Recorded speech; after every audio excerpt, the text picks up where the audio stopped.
ጋይስ እንዴት ናችሁ? በዛሬ ቪዲዮ ደግሞ ማይክሮሶፍት ኤክሴል ውስጥ እንዴት አድርጋችሁ ስዊች የሚባል ፋንክሽን እንደምትጠቀሙ አሳያችኋል። እዚህ ላይ የተማሪዎችን በሉት የሰራተኞቻችሁ ስም ዘርዘር አለ። እዚህ ጋር ደግሞ ሬት የተደረጉበት ሬቲንግ አለ። ስለዚህ ምን ማድረግ ፈለኩ? 5 ላላችሁ ኤክሰለንት፣ 4 ካላችሁ ቬሪ ጉድ፣ 3 ጉድ፣ 2 ፖር እና 1 ቬሪ ፖር ብዬ መለየት ፈለኩ ስታታሳቸው ማለት ነው። ስለዚህ ይሄ ነገር ለመስራት ደግሞ በቀላሉ መንገድ ኔስትድ ኢፍ መጠቀም ይቻላል። ዛሬ ግን እንዴት አድርጋችሁ ስዊች ፋንክሽን እንደምትጠቀሙ አሳያችኋለሁ። እስከ መጨረሻ ተከታተሉ። አሁን እዚህ ጋር እንምጣና ስዊች ፋንክሽናችንን እንጥራ።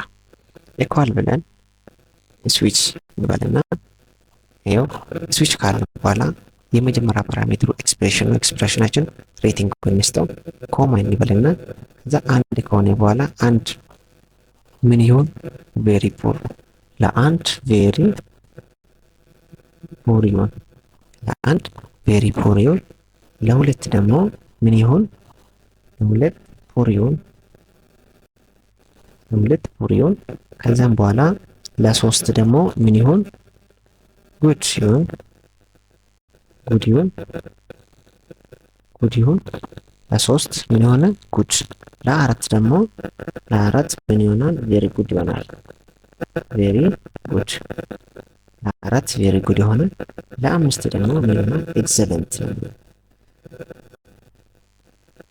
ኤክሰለንት ይሆናል። ለምን ለአምስት ኤክሰለንት ይሆናል ማለት ነው።